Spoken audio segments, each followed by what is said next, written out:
Hola, buenos días y bienvenidos a Conversaciones Humanas. Hoy tenemos con nosotros a Andrés Ortega, director de experiencias del empleado, tanto en España como en Portugal, de ING. Como sabemos, todo un líder o pioneros en todo lo que es organización y metodologías Agile y por lo que hemos visto también en lo que es e-work y medidas de flexibilidad con todo esto de la pandemia. Bienvenido, Andrés. Gracias por estar aquí. Todo un lujo tenerte con nosotros. Bueno, encantado. Muchas gracias por la invitación. Un placer estar charlando contigo. El placer es nuestro. Como sabes, las mayores experiencias, las de mayor potencial de aprendizaje son todas aquellas que te sacan, ¿no?, fuera de la zona de confort, que tienen impacto en tu vida real y en tu vida profesional y, cómo no, esta pandemia que ha venido a cambiar todo con un gran impacto en nuestras vidas, tanto personal como profesionalmente hablando. Te quería empezar la entrevista preguntándote, de alguna manera, ¿qué has aprendido, qué estás aprendiendo con toda esta situación que estamos viviendo? Bueno, es una pregunta para abrir boca interesante, ¿no? Porque efectivamente, como bien decías, Gonzalo, normalmente los principales aprendizajes, tanto en el plano personal como en el plano profesional, se producen cuando estás en territorios, vamos a llamar, inexplorados, ¿no? Y creo que, por desgracia, nos ha tocado a todos vivir un territorio muy inexplorado con esta situación, ¿no? Que creo que nos ha dado muchos aprendizajes en las dos dimensiones, ¿no? Tanto en la vida personal como en la vida profesional. El otro día comentaba con un amigo, ¿no? Yo creo que quien más y quien menos en estos meses, ¿no?, sobre todo de confinamiento, porque además ha sido una situación inesperada, pero que nos ha llevado a un contexto de encierro, ¿no? Bueno, yo no sé tú, pero vamos, seguramente no, ni yo ni casi nadie había vivido en su vida, ¿no? Entonces, hemos vivido una situación también que nos ha generado un contexto donde creo que no nos ha quedado más remedio que aprender un montón de cosas. Y creo que quien más y quien menos, comentaba con este amigo, que todos hemos hecho algo nuevo por primera vez en estos meses que no habíamos hecho antes, ¿no? Y yo creo que es una experiencia desde un punto de vista de aprendizaje brutal, ¿no? Colectiva, global, que creo que no se conoce hasta entonces, ¿no? En el plano profesional, yo he aprendido muchas cosas, ¿no? He aprendido que a veces las slides, ¿no?, o las diapositivas de las presentaciones se pueden convertir en realidad. Y eso es lo que nos ha pasado con una slide que hemos proyectado en los últimos años hasta el infinito, ¿no?, que ha sido la del concepto VUCA, ¿no?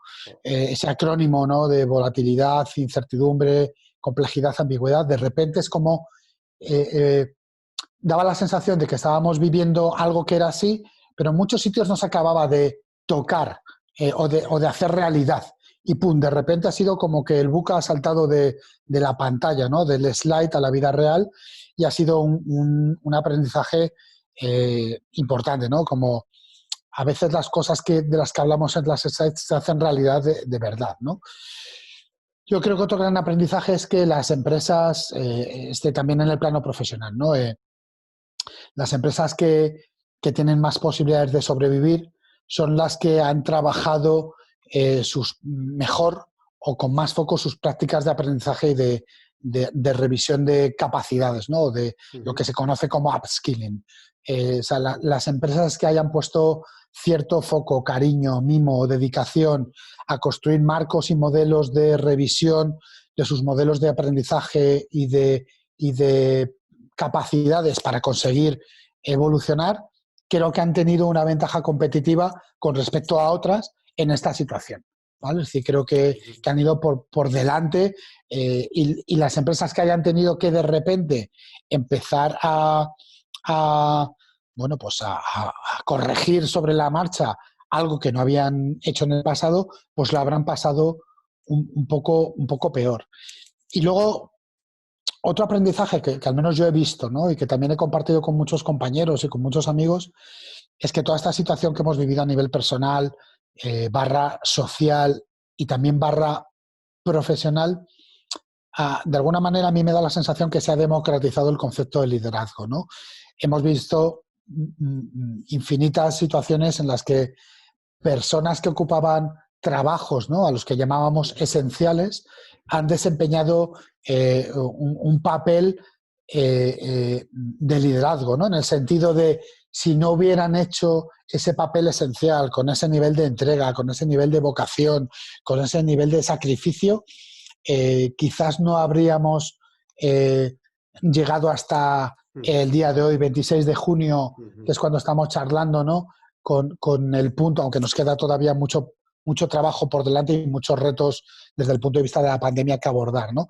Pero si no hubiera sido por esas personas que sin ser lo que llamaríamos en el contexto profesional líderes, no habríamos llegado hasta aquí, ¿no? Para mí, un aprendizaje es que se ha democratizado la idea del liderazgo, ¿no? O al menos se han multiplicado las personas con la condición de líder en personas haciendo cosas que a lo mejor en nuestro ideario no estaban, ¿no? Esos serían algunos aprendizajes. Y luego en lo personal, bueno, pues he La aprendido muchas cocina, cosas. He aprendido a hacer las gincanas, tartas.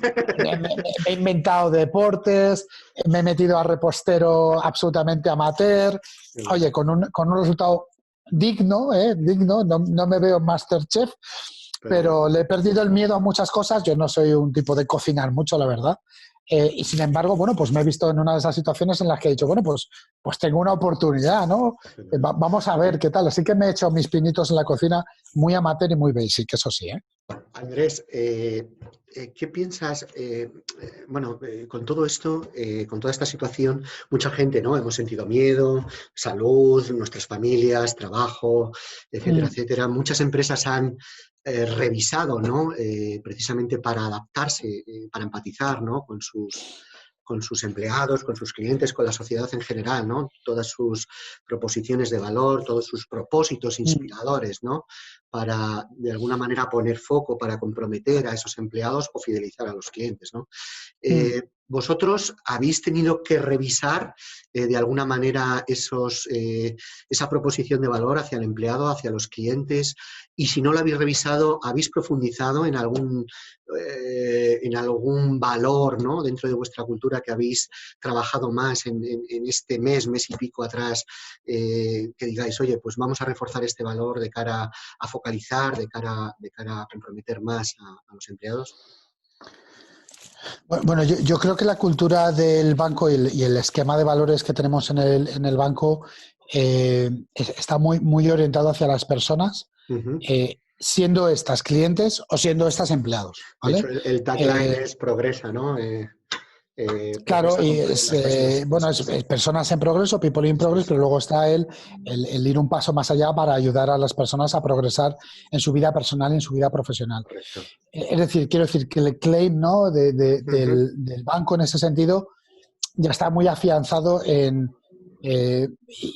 es un claim o un leitmotiv muy honesto, muy de verdad. O sea, Muy auténtico. decir que ING es una compañía que pone mucho foco en los clientes, creo que no es algo que dice solo la gente dentro del banco. Es decir, lo que define mejor los valores de una compañía, en este caso del banco, ¿no?, de ING, no es tanto lo que dicen solo los empleados que viven de puertas para adentro esos valores, tanto como lo que dice la sociedad, los stakeholders y, por supuesto, los clientes, ¿no? Y yo creo que en ese sentido se reconoce que el banco es una entidad que pone muy en el centro al cliente. Siempre se ha reconocido por preocuparse de una manera muy genuina por los clientes y por tener muchas conversaciones y extraer mucha información de valor de los clientes para construir esa propuesta de valor en la que trabaja todo el mundo que está en el banco, ¿vale? Y eso se ha mantenido, te diría que se ha reforzado, y se ha reforzado sobre todo de cara al empleado. Quiero decir, hemos puesto mucha atención, mucho foco y mucha energía en asegurarnos que la gente del banco estaba bien. Básicamente porque hay una relación directamente proporcional entre lo bien que está nuestra gente y el servicio que se da a los clientes, ¿no? Entonces, Correcto. eso ya lo hacíamos antes, pero es verdad que esta es una situación que agudiza esa sensibilidad. Entonces, el poner mucho foco en cómo está la gente, cómo están viviendo esa situación, bueno, pues mira, se ha traducido en que si ya preguntábamos a la gente de manera habitual, pues todavía hemos preguntado incluso más hasta a veces tener la sensación de si no estábamos siendo muy pesados por preguntar, oye, ¿cómo estás? ¿Qué podemos mejorar? ¿Qué Ujú, necesitas? ujú. Es como elevar un poco más o elevar a la enésima potencia el poner la preocupación y el foco en tu gente, porque sabes que estamos viviendo una situación bastante, bastante atípica, ¿no? Y como te preocupa genuinamente, lo quieres hacer y incluso incorporas más mecanismos para preguntar pues, en los Agile Coaches a Ujú, los que ujú. dan servicio dentro en el modelo Agile, en las tribus en las que estamos organizados, pues ha habido mucha más interacción y ya la hay con mucha frecuencia, pues todavía más. Y si hay un valor fíjate, yo tengo la sensación que si hay un valor que se ha despertado, pero con esto no te quiero decir que no existiese, pero creo Ujú. que se ha despertado en muchos de nosotros, ha sido el de la solidaridad. ¿Vale? Yo creo que hemos vivido tiempos de solidaridad absoluta Ujú. eh, y creo que ese ha sido un rasgo, un elemento donde, ¿Qué ha digamos, surgido? a todos se nos ha despertado mucho más, ¿no? Es decir, Qué bueno. nosotros somos un banco muy relacional, muy de contacto, muy de piel, y esta situación nos ha hecho agudizar mucho más esa sensación colectiva de De equipo, ¿no? De necesitamos equipo y de de líderes. equipo y de solidaridad, ¿no? De Ujú, ayudar ujú. a los demás, cada uno en la medida de sus posibilidades. Sí, Y a hablabas mí me antes. gustaría que eso se mantuviese en el tiempo, la verdad. Aunque Ujú. se pase esto y se corrija, creo que es una de esas valores sociales, ¿no? Que debe de mantenerse, el Bueno, de tener como decías la antes, solidaridad.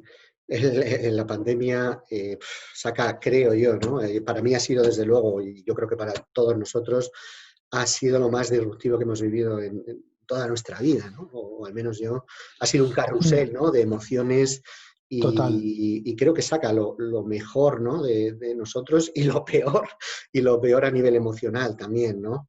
Lo Mm, estamos viendo, ¿no? Hablabas de líderes que de repente no se esperaban o que no tenían ese rol, ¿no? Dentro del banco y de repente se han convertido en líderes natos, en los líderes natos que sí se esperaban han estado ahí, ¿no? En fin, que saca lo mejor y lo peor de todos nosotros. Pero en este mm. caso la solidaridad es clave. Hablábamos, voy a aprovechar como introducción a la siguiente pregunta para darte las gracias por estar año tras año, ¿no? Con HR for HR Ecosystem. Habéis venido sponsorizando, ¿no? Lo que es, bueno, las dos últimas cátedras, la primera muy hacia Agile y esta segunda para la próxima edición, ¿no? Que todavía está por venir y que hemos tenido que suspender este año, pero que bueno, que está por venir y ya está prácticamente todo cerrado.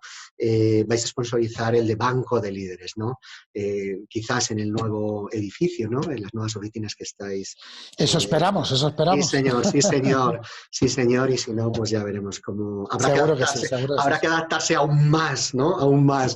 Pero bueno, en línea con todo esto, en este sentido, te quería preguntar, y en línea, ¿no? Con lo que comentabas de los líderes, ¿qué aspectos has visto tú que han resaltado en vuestros líderes o qué elementos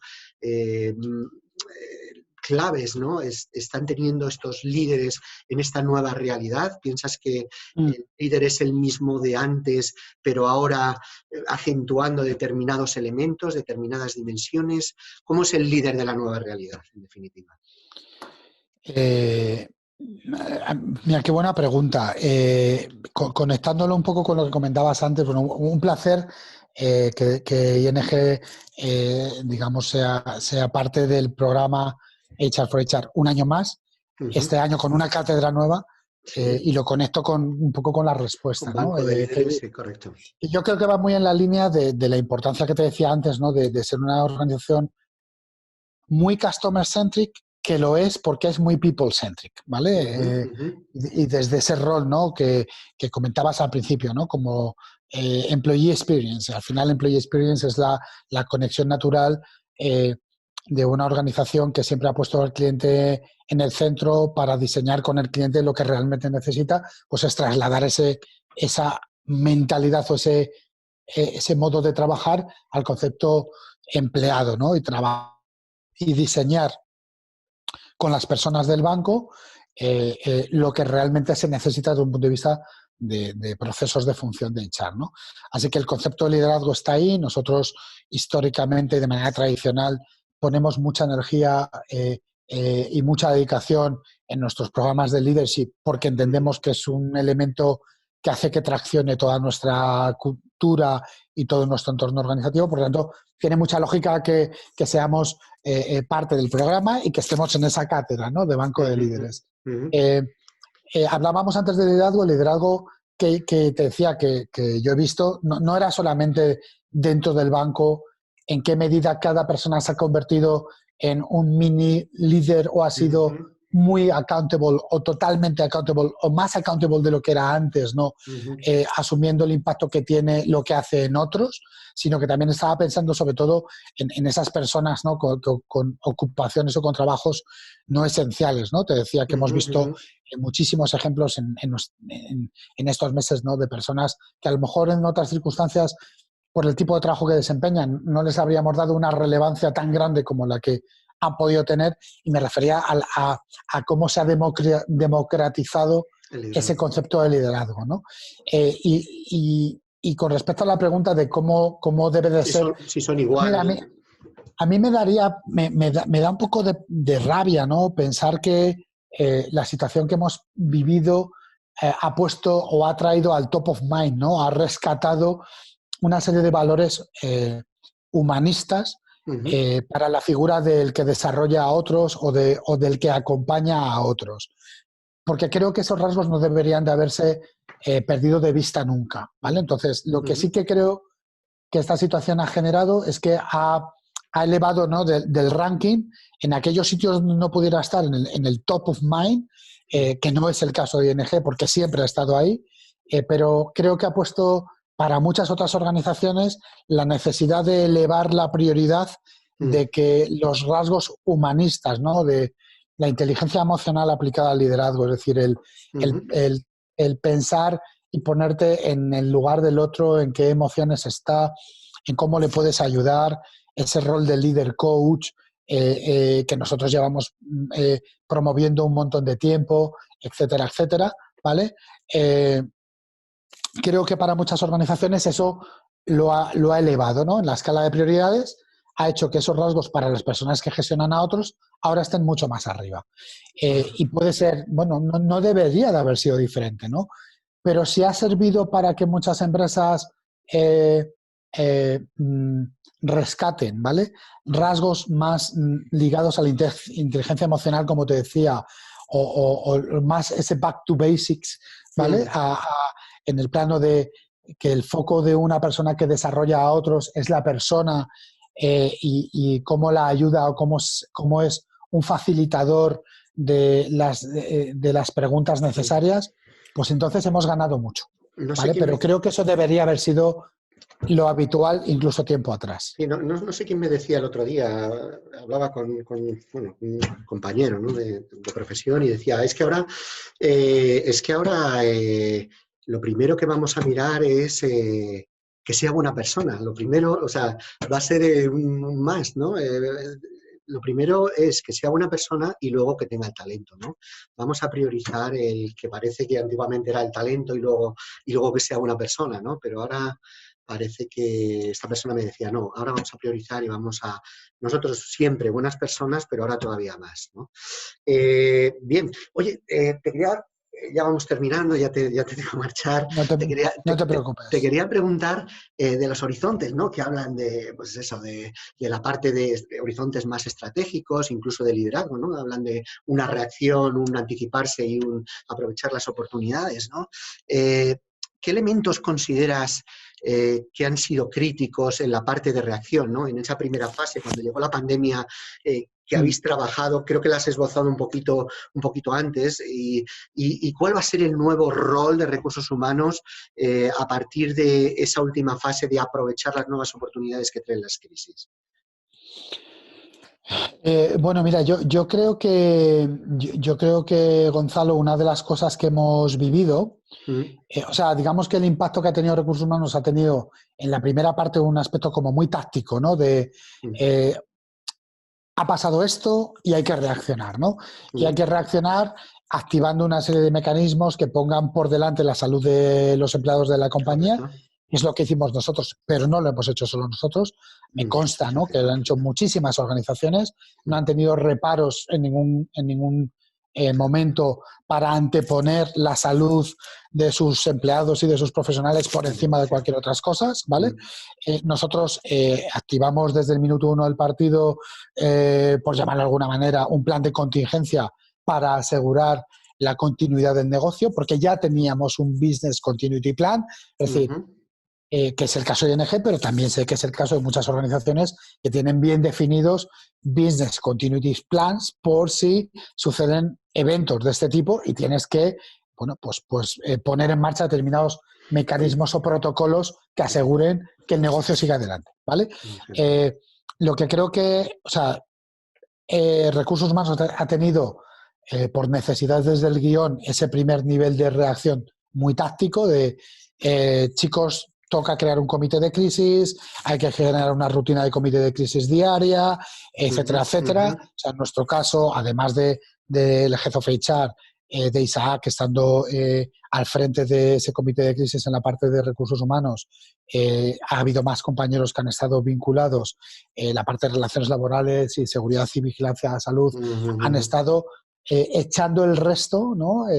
Para que todo el banco pudiera tener esa seguridad y esa salud laboral, y que eso no repercutiese en negativo, sino todo lo contrario en los clientes. Entonces, digamos que tiene un impacto más táctico. Y luego tiene un impacto para mí muy estratégico, ¿no?, que es cómo la función de recursos humanos, a partir de esta situación, creo que algo que veníamos hablando muchos de nosotros, ¿no?, muchas personas que trabajamos en la función y que contamos, publicamos y digamos que hacemos ese abanderamiento del papel de recursos humanos en la transformación, pues yo creo que esto ya no nos deja ninguna alternativa, ¿no? Yo creo que si alguna organización no tenía claro el papel que juega recursos humanos desde un punto de vista de transformación, pues ya lo tiene meridianamente claro, porque esta es una situación que pone el red alert permanente, ¿no? Entonces ya no se puede bajar la guardia desde una perspectiva de gestión del cambio y de transformación. Ahora sí que sí. Los que ya lo tenían claro lo tienen todavía más, y los que tenían alguna duda ahora tienen meridianamente claro que la función de recursos humanos sí o sí es acompañar a su organización en un proceso evolutivo constante y de reacción a imprevistos.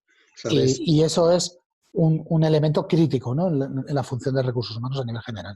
Sin duda todo esto ha venido para quedarse, ya sea en forma de rebrotes, ya sea en forma de lo que tenga que venir, esperemos que no, pero totalmente. Esto nos ha dado una gran lección. Bueno, última pregunta. Venga. 6 tendencias. Ya sabes que en HR for HR siempre cogemos 6 cátedras, siempre cogemos 6 tendencias.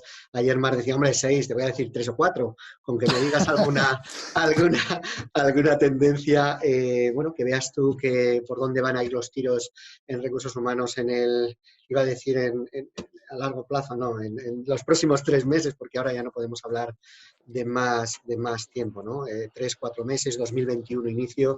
¿Por dónde ves tú 4 tendencias, por ejemplo, que no se nos puedan escapar? Me has quitado 2. Que no se nos puedan escapar en HR for HR, ¿vale? Bueno, yo te voy a decir cosas que creo que ya estaban pasando, y que creo que esta situación de alguna manera va a hacer que o bien escalen prioridades, ¿vale?, como tendencias, o bien se aceleren, ¿vale? Es decir, procesos que ya venían masticándose por parte de muchas organizaciones desde la perspectiva de personas. Bueno, pues yo creo que esta situación ha sido como que el detonante definitivo, ¿no?, la gota que ha colmado el vaso para ya mover ficha.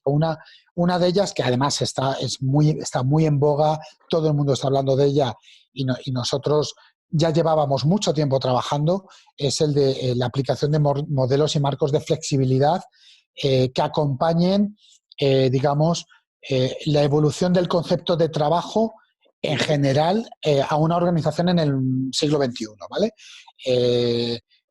Nosotros hemos lanzado hace muy poquito nuestro modelo de trabajo en remoto, nuestro modelo de eWork, pero no es algo que hayamos trabajado a raíz de la crisis. Nosotros veníamos trabajando en este proyecto desde hace más de un año, desde la primavera del 2019, y veníamos además haciéndolo incorporando los aprendizajes de otros intentos que ya veníamos haciendo desde el año 2016 o 2017 para incorporar un marco estructurado de flexibilidad en términos de conexión en remoto, ¿vale?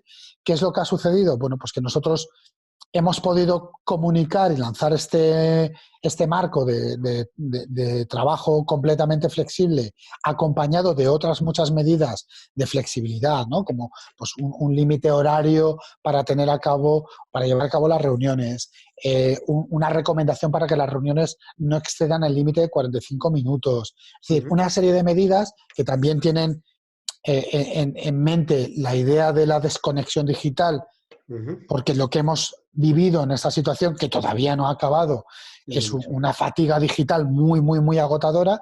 Entonces, hemos querido, bueno, dado que ya lo teníamos trabajado y habíamos hecho todo el ejercicio de análisis, de pilotaje, de extracción de conclusiones, hemos lanzado ese marco de trabajo en remoto, pero no por el COVID, sino porque ya estaba en nuestra hoja de ruta. Y esa va a ser una de esas cosas, o de esos proyectos que muchas empresas ya estaban empezando a cocinar, y que esta situación de confinamiento, de crisis global, de aprendizaje a la fuerza de trabajo en remoto, va a hacer que se convierta en la tendencia fundamental.